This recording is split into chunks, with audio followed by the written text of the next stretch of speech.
I have recently decided to do 75 hard. I'm taking this gigantic step of reclaiming my time. Like, Van had just turned a year and I was like, it's time for me to get my life back. I say recently, I'm halfway done. If you don't know what 75 hard is, it's this like mental toughness challenge that you do for 75 days. And they give you like a list of guidelines to follow, like pick your own diet, work out twice a day for 45 minutes, read 10 pages of a book, make a progress pic, and a couple other things. The first time I heard this, I was like, fuck no, that's way too hard. Working out twice a day, I can barely get 3 times a weekend. Like, that's just not possible for me. And so it just sat in my brain and I just kept thinking about it.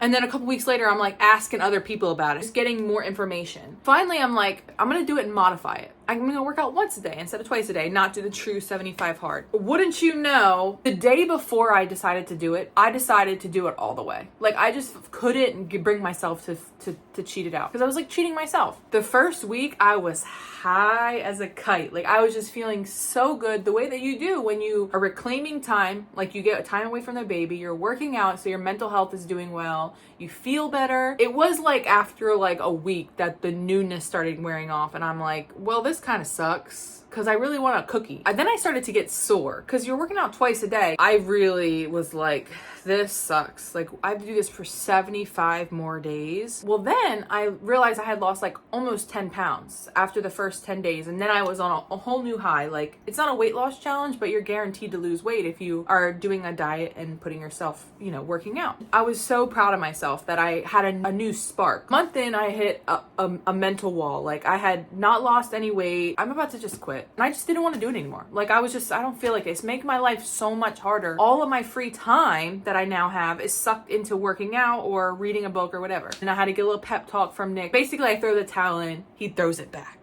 What you need. I needed that because the new year was right around the corner and I'm like, I'm stepping this shit up. I dug deep into my brain. I decided that I'm going to start training for a half marathon out of nowhere. And I have been running for 6 days straight. I did 1 mile, 3 miles, 1 mile, 3 miles, 1 mile. I ran 4 miles yesterday. Not only am I on my third win of this 75 hard, but I'm also on that runner's high because I'm feeling really good about myself. I'm starting to get a little sore, but I'm just like committed to it. And every single day that I read this David Goggins book, I'm freaking obsessed. Like, I'm just like, this dude can run on broken ankles. He's literally so inspiring and not in the like cute and cuddly soft way. Like, he's like, no, you just fucking figure it out. And I just love that about him because that's how my brain's always worked. Like, there is no one's saving you. You need to dig deep. Dig deep, big bitch. That's what I think to myself. Dig deep, big bitch. After I'm done running, I'm like, you did it, you big bitch. Like, I'm not like, great job, girl. No, I'm like, you did it, you big bitch. I don't know what's gonna happen for the rest of the time, but I've been buckled down and I'm excited for this next month of it. I've told you my struggles, like up and down, but like mostly up.